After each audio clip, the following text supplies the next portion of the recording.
Hey, I'm Luis. And I'm Luis. And you're listening to the Content is Profit podcast, where we talk about entrepreneurship, mindset, and of course, how to turn your content into profit. But most importantly, we're here to have a dang good time. That's right. Go ahead and go to contentisprofit.com and join the community. That's right. Yeah. FONZI, what are we talking about today? I found the headline. We are talking about the 3 hidden types of interview podcasts, and I'm doing air quotes when I say interview, because there's a sneaky one coming to you right there. But before we start, do we have a sponsor today? Absolutely, guys. If you want consistent daily content, just send us a quick DM. There's a few frameworks out there, but Content Momentum is the best for you. Oh, baby. We strive for better. We strive for better every single day. So if you want to slide into the DMs, it's going to be so good. That is right. And if you want to hear the golden boulders, the daily nuggets, the daily golden boulders that are shared in all social media, make sure you follow us at BIZBROS on Facebook, on Instagram. That's right. I like this, Fonzie. What's up? How you doing? We switched roles on this one. It was interesting. I feel like I was working the other side of my brain. It's kind of like you were working the other side of the cheat sheet. It's kind of like when you try to brush your teeth with your left hand, with your non-dominant hand. I challenge you to do that. It's very awkward. I'm really good at both hands. Okay. Brushing my teeth. That is. Wow, Fonz. Okay. I don't know what you're thinking about. Okay. Well, tell me. I'm very interested. What are these 3 secret types of interviews, right? Yes. Maybe a little bit of context? A little bit of context, right? So, podcasting, first of all, it is growing in popularity. A lot of businesses are like, okay, I want to start my own podcast. And the biggest perception out there is that you start a podcast to build an audience, first of all, right? What some people call demand generation. So a lot of people are like, okay, I want to go into this game of podcasting with the mindset of I'm going to build a huge audience. And guess what? Can that happen? Yes, absolutely true. But that is a long-term game. And the episodes for that mainly are thought leadership, right? Like you expressing your own opinions, your own lessons, knowledge, etc. Now, you can do that through interviews as well, but this is where the first golden nugget comes in. Doing the interviews is more about a game of building a relationship with your guest, whether he can turn into a future customer, future partner, right? Or just somebody that might refer you or point you in the right direction, right? Yeah. And building the audience is more like a collateral benefit of that. Now, when we're talking about doing these interviews, and I'm doing air quotes right now, we can present them in 3 different ways, right? And I'm going to mention them quickly, and then we can go one by one. But actually, I'm going to mention one, and then we'll break that one down. Yeah, the first one and most common one is... No, hold on. Before you go into that, okay. I want to have a quick comment. This has been a topic that's like pretty obviously personal to us. And I think like me personally too, because we take pride in the process and the things that we do. And, we always go back and see, is this really working? Like, right. And, I'm the advocate of like, we got to really focus on what the positives are. Right. Like, and there's been in times in the business where the perception is that it's not that positive, right? And we always look back, be like, okay, what is the impact? What is the thing? What is like, what's happening real in business? What's the money coming in? Like, do we have a team? Do we don't have a team? Like, what's happening in their lives, right? Like, and these things that kind of feed off and continue to move, right? And it's like, okay, all of that builds on like, how can we endure longer to make sure this happens, right? Because one thing that we've said was like, with all the interviews that we've had and the people and the content that we consume and the mentors that we follow and the mentors that work with us, right? A lot of it is like how long can you endure and continue to learn and improve, right? And with publishing is the same thing. So, we recently had some conversations where, we've received feedback from like starting like episode 100, right? Like, or something like that, where people are like, hey, we want to hear more of you guys. Like, what's your thought process? What are your opinions on different things, whether that's content, whether that's business, right? That's why you're listening to this episode today. Or is it maybe because we just didn't land a guest for today? No. We did make a commitment, right? It's in our Notion page where, every Monday, Friday, we do guests, and Wednesdays we do solo episodes, and we're going to stick with that, right? And I think it's good. It's a good format. Also, it gets us in this mindset of like, okay, what are the ideas that we're testing? What is the things that's happening behind the scenes in the business? And we'll figure out, right? Like we've had over 200 interviews. I think the process there we're very comfortable with. Now we got to figure out like our solo flow, what's that's going to look like. Now, with that said, even though we had that feedback, right? And the show puts us in a position of, I guess, I'm doing air quotation here, authority, right? When a show is interview based, the perception is that the people hosting the show are normally asking those questions. Yeah, hence, they're below the guest, right? Our approach from the very beginning has been to be at the same level of that guest and have a conversation back and forth, become peers, right? And there's some people that we brought in that might be like way too big, right? So it might be a little bit of different, but in a general sense, I feel like we are there now. Yeah. Quick anecdote here. If you go back to, I think it's around episode 40 where we interviewed Todd Brown, you can definitely tell we were trying to be his peers. But me personally, it was very challenging because I was calling him Mr. Todd, right? So Mr. Todd, obviously, when you're putting somebody, I'm not saying not to give respect to that person, right? But when you're calling him Mr. Todd, it's like, hey, I'm putting you in this pedestal right now, and we're gonna chat about it. So no, it doesn't matter how much you try to make it an actual conversation and look at it as peer to peer. By me calling him Mr. Todd, it seems already that we are either diminishing a little bit of our authority or just putting him up on a pedestal, right? Yeah, and you were 2 minutes away from calling him Grandpa Todd. But Grandpa Todd, whoa, what? I mean, the beard, who knows? Anyway. I'm so confused right now. Anyways, okay, so here's the deal, right? We received some feedback, right? It's like, hey, more of you guys, authority, and we're like, okay, we have to explain why we're not doing mainly solo episodes, right? Like the podcast has become such an important part of our business and revenue relationship driven kind of tool, right? That we use for a lot of leverage. That's why the interviews continue to happen, and I'm doing interviews, and we might have to find a different word, conversations, right? The conversations continue to happen because the objective is not to grow an audience, right? And that's the thing. I think that's the first mistake a lot of people make is like, I'm going to start this podcast to grow an audience, and then they publish 7 episodes, and there's nobody listening. There's no audience. There's no audience, and then that's it. And that's why 90% of podcasts fail after episode number 7, right? So people are like, okay, how do you guys continue to go? How do you guys are in today, for example, episode 236? Well, it's because what we're about to share. Yeah, it's because of those conversations that we're having, right? So going back to those 3 different types of hidden interviews, right? Let's start with the bottom one. We kind of share a little bit about it, which is the host positioning himself under the guest in the level of authority, right? That means you've heard it. It's just podcasts that they just share question after question after question, right? So, how do you acquire your customers? And then how do you increase your average cart value, for example, right? It is very direct question after question, no reflections in between. The host is not sharing any stories. The host is actually delivering very little value to the listener. Instead, the guest, by answering those questions, is the one delivering all the value. So that is like the most common form of interview podcast that's out there. Yeah. A quick recap on that, and then we can move to number 2. But it's like a lot of people start there, right? Because they might not have fully expertise on the topic that they might be talking, right? And they're taking on that role of the reporter. So they go out after these people of influence, right? And then just because it could be many reasons, it could be like, imposter syndrome, or like, I don't know enough, or I'm really curious. And there's nothing wrong with that, right? At the end of the day, it's like, what is your individual objective for your show, your platform, your content creation side of things?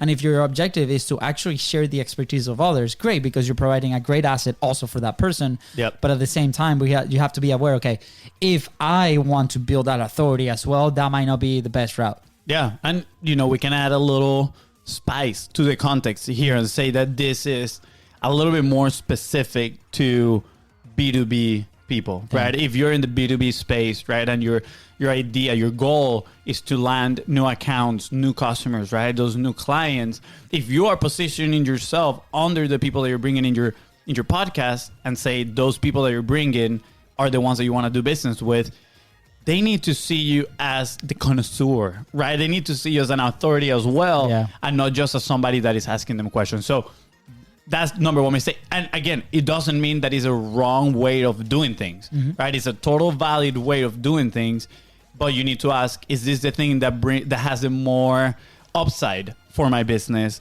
and for my goals, right? The answer in there, personally, we believe it's a clear no. Then comes the second level, which is you positioning yourself as a peer of the guest, right?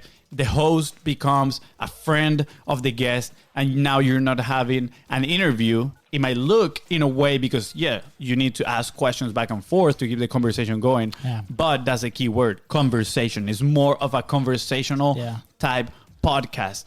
Now, this is where we fall into. We try to become friends with every single guest. I think we do a pretty good job, right? If you catch the last episode, we were cracking jokes. It was absolutely amazing. And at the same time, we're not afraid of sharing our own opinions, our own stories, our own frameworks or teachings, right? What we've learned, what we have discovered through our own process.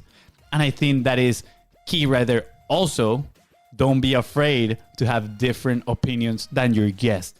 That will make for a better conversation. Your guest is actually, as long as you do it respectfully, your guest is going to be thankful because that's going to give for a better discussion, better conversation. Now, don't look to have different opinions, just on purpose to do this. When you actually have a belief that is different, you can say so. And it's just going to enrich the conversation, giving value to both the audience and your guest. And then it's going to position you in a way that you can move that conversation beyond the podcast. Keep in mind, right, like if you are in the podcasting circuit, right, you're active and you're consistently publishing and you are having these conversations with other creators, just keep in mind, like they probably answer the same questions over and over and over again, right? It normally is about the backstory and the highlights of their lives, right? Whatever is showcased on their social media, on their website. So it's like, okay, you as a show, you as a platform, you as also that figure of authority, what will be different for them, right? For us, there's different elements, right? It's the fact that we go live. It's the fact that we have music. It's the fact that how we introduce people. It's the fact that it's just two of us, right? It's the fact that we have bad jokes and sexy accents. That's that too, right? Epic beards on FONZI side. Like all these things like play a role in that experience for the guest. So guess what? Those are all little things that will add up to build a great relationship because they will remember for sure the two Luis's brothers, right? So again, we understand that, we have some of those assets, but everybody can design those assets and making sure that you can create that experience for that guest or that person that's having that conversation with you. Yeah. Your experience, your personality, and the way you frame your show, your podcast can be your unique value proposition for that one guest, right? And now, going back to the context of B2B and asking, is this for me, this conversation, right? Well, if you're looking to build strong relationships with, accounts that you're looking to close, this is for you. Because guess what? This actually gives you permission to move the conversation beyond the podcast, right? And I'm about to drop a huge golden boulder right now. So embrace yourself. Put a helmet on your head right now. Tell me more. This is what we do exactly after we're done with a conversation. Boom, boom, boom. First, we listen to them, right? And throughout the conversation, we notice, right? Oh, they have a need for these. Or, oh, they have expertise on this field. They actually fit the profile of either a customer, a partner, or maybe they know people in their network that we could potentially, get to know as well. So after the show, we tell them, hey, we noticed that you share X, Y, and Z while we were talking. And we don't know if this is for you, but this is what we do. And we tell them real quick in a sentence or two, what is it that we do as a business? And then we ask the magic question. Would you like to learn more about it, right? Would you mind if we share the behind the scenes with you? And guess what? since you build that relationship, you have rapport with that guest because you had trust and comfort throughout your whole conversation, they're going to say, yes, FONZI, I wouldn't mind. do you have your helmet on? Dude, yes, I have it on. Oh, Boom! Got them both the time. thank you. Hey, Yeah. and it's funny because we've discovered this by accident, and then Yeah. we did read a book that helped transition on that conversation. But you'll be surprised. Most people are like, yeah, absolutely, right? Mm-hmm. And then obviously is the art of following up and making sure that happens. But the first yes happens because after that relationship that we build, after sharing opinions, after establishing yourself as a figure of authority in the topic that you have, that follow-up questions can be great. And again, this can be used for not only for sales, but to build that relationship, whether that's like, we share the example of our cousin, right? With being an actor and trying to figure this out. That's an excellent segue of like, hey, can I show you my work, for example? Right? Yeah. He's selling himself to be in a movie. So it can be implemented in literally every niche. And the feedback has been incredible to the point that we jump on calls, right? And people are like, I tested this with Reem. We love Reem. Oh my gosh. And I asked her, I'm like, hey, Reem, by the way, how did the process feel? Right? And she's like, I honestly did not feel like you were selling me at all. Right? And I'm like, well, this is great feedback, right? We're going to continue to do it.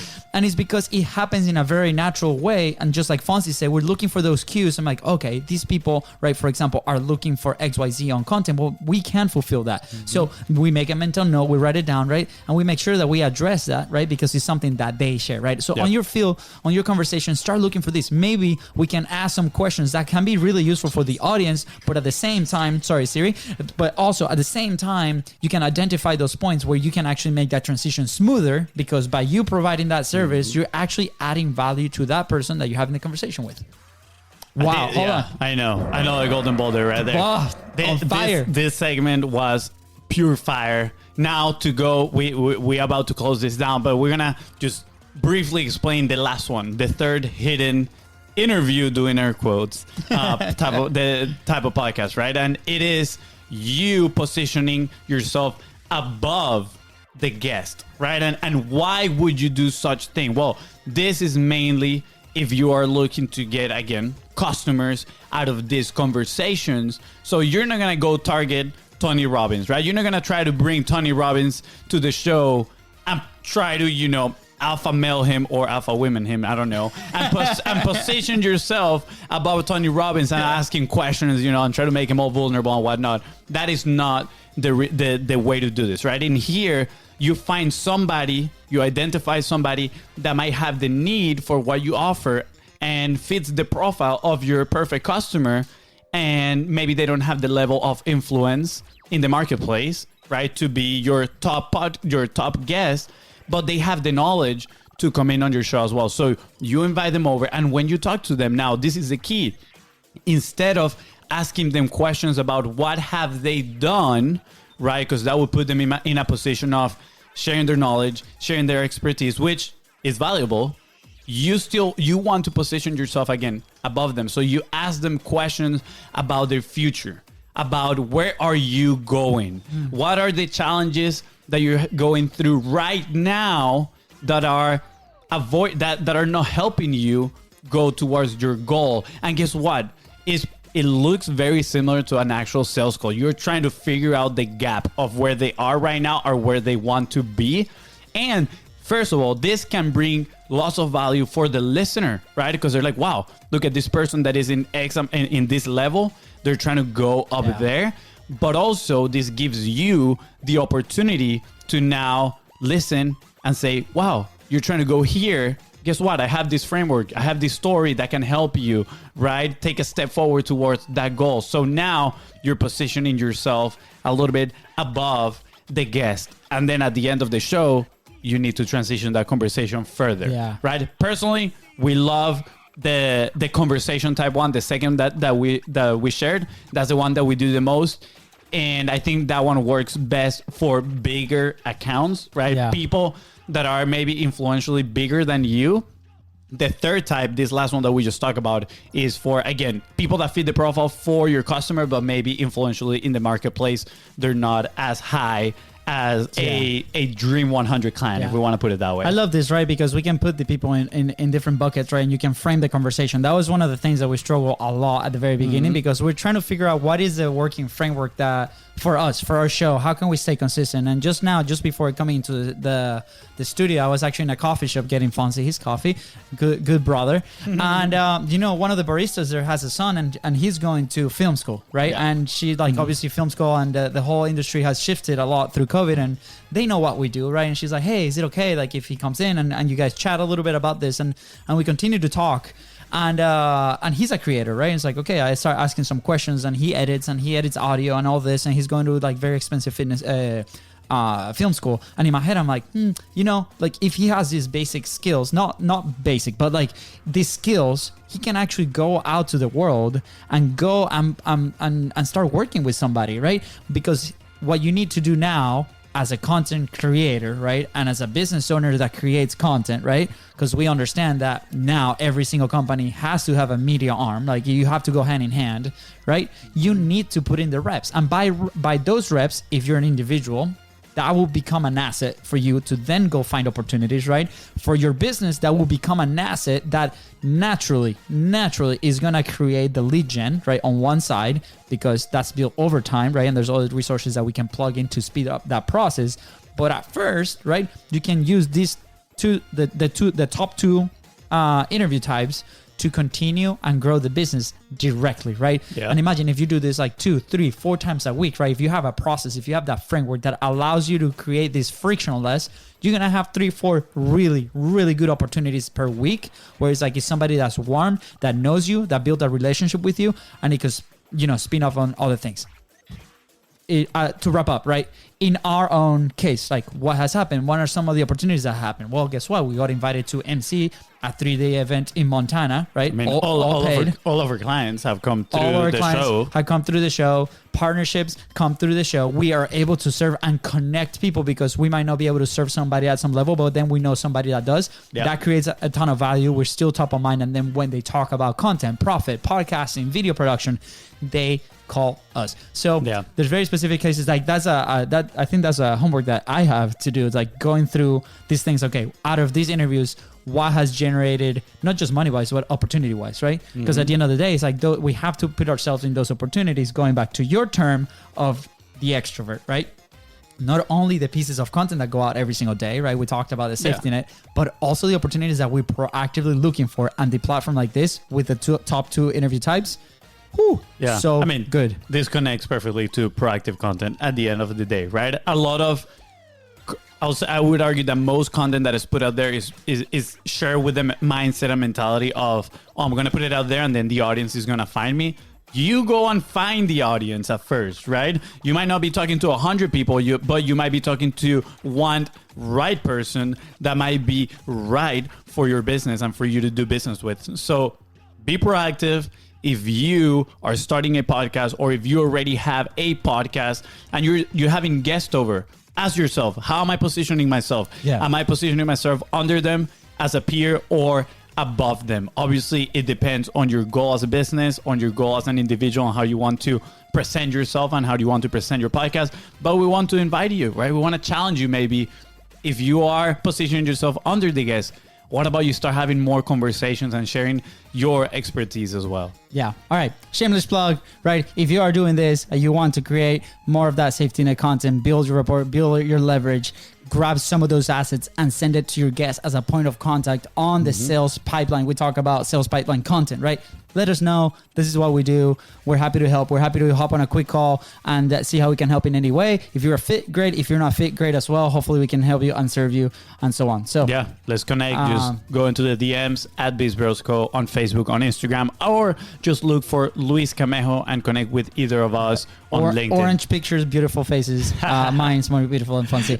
FONZI, anything else you want to add? No, I think this was a great episode. This was actually really good. Hashtag fast and furiousing. Yeah. And it was absolutely amazing. Awesome. I loved it. With that said, guys, thank you so much for tuning into the Contents Profit Podcast. Go ahead and follow the show on your favorite podcasting platform and at the BIZBROS Co. That is right. And if today's episode helped you move one step closer towards your goal, please please don't forget to share this episode with 3 friends. And don't forget to leave a 5-star review. See ya. Bye, guys.